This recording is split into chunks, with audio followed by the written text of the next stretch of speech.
evening. I moved to Ireland in 1995 following an escape from my own, and it has different names, civil strife, troubles, conflict, aggression, civil war, in my native Bosnia, in Sarajevo, where I was born. There was a brief interlude of moving to France for a couple of years and then coming here in 1995. And at that time, when we decided to come here, I really hadn't thought of Ireland much. My kind of map of Europe, the 11-year-old Bosnian girl map of Europe, didn't really include Ireland, I'm embarrassed to say.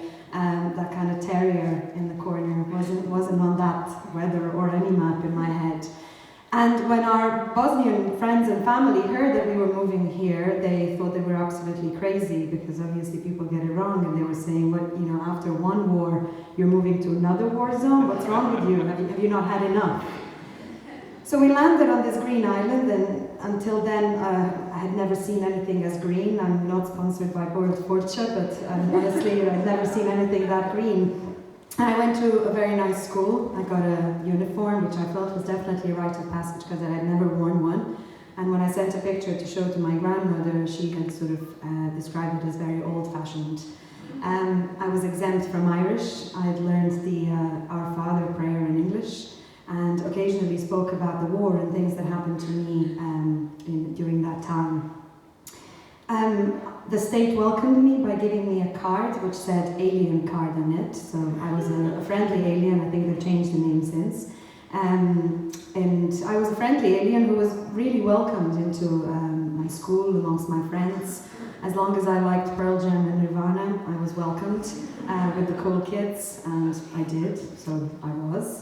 And there was this kind of wonderful lack of fuss around it, because at that time my diary that I wrote during the time in Bosnia was published and translated, and there were these ads running on MTV on me very cheesily drawing a peace sign in the sand, and nobody really cared about it in Ireland, which was a hugely kind of refreshing thing. It was just sort of, do you like Pearl Jam or Nirvana? It was that kind of Blur, Oasis, Father Ted thing, and that's all. And it was a really, really nice thing for me to suddenly feel like I could really live a normal life after 4 years of kind of an awful lot of madness in my life.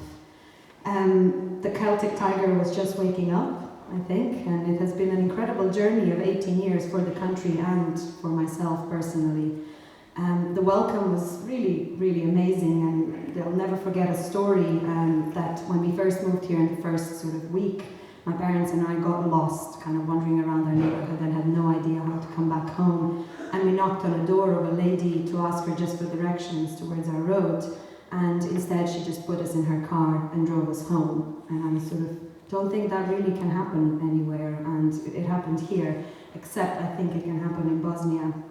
And there's this kind of wonderful quality of the Irish, which I've sort of experienced by being this kind of outsider-insider, which is that everybody recognizes themselves in the Irish, and everybody loves the Irish. And I've kind of been here myself, also traveled abroad and met lots of different people, and everybody loves the Irish, and really they feel, you know, the Irish, they're really just like us.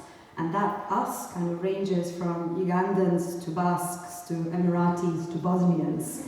And I don't understand, where is this kind of sense of recognition and being liked, and how is that achieved? One of the things is this kind of immense friendliness and openness that I think the Irish are very kind of well renowned for. And sometimes I wonder whether that's kind of perhaps a mixture of a kind of genuine joie de vivre, genuine love of humanity, genuine ability to dream, but also at times, and it was mentioned a little bit just before by the previous speaker, this sort of sense of lack of confidence in oneself. So sometimes you really just talk too much and you make lots of jokes because you might never be asked to answer a question or deliver an opinion. And I think that there is a sort of a sense of that, and it's about, I think, owning yourself and growing up into yourself and being confident in yourself, which I think is a little part of perhaps where Ireland is, and it needs to sort of grow into itself more.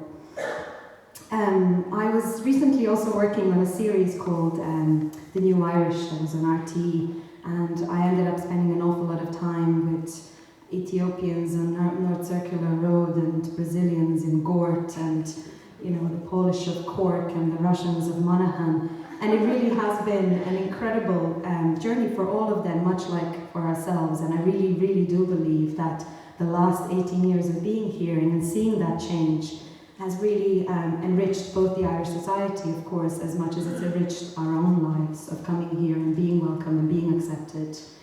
There are, of course, times of xenophobia that we have all experienced, sometimes subtle, sometimes less subtle. It's sort of strange that actually just last night I was accused of having messed something up because I'm so young and I'm so foreign, neither of which is true, but both of which really hurt. And I sort of sometimes think it's fine, it's gone, I don't have to go, I'm in.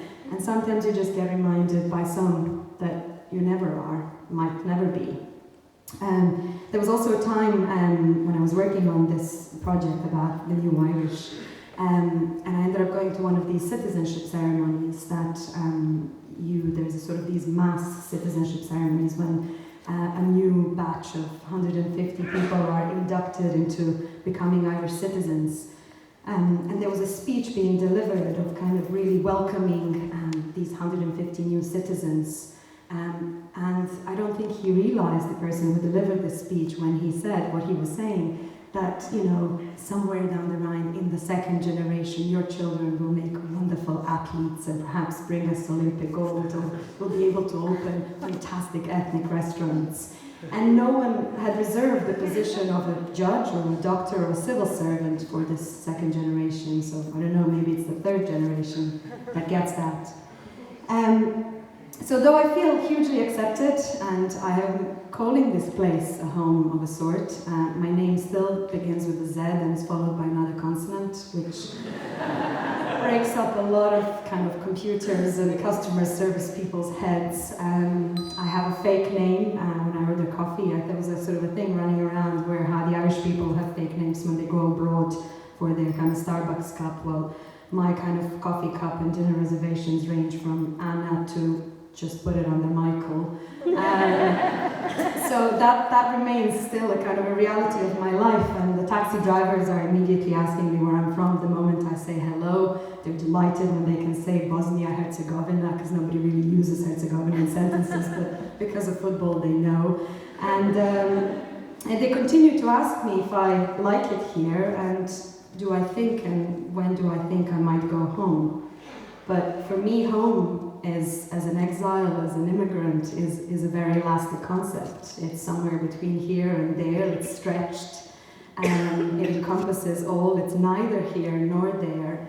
And in that same way that I'm kind of stretched between two, given that we're talking about rites of passage and the state of nation, I think perhaps Ireland too is stretched between an old and a new one, and it's speeches like that happen tonight and events that happen, events like the one tonight that sort of teach us how exactly to define that. Thank you.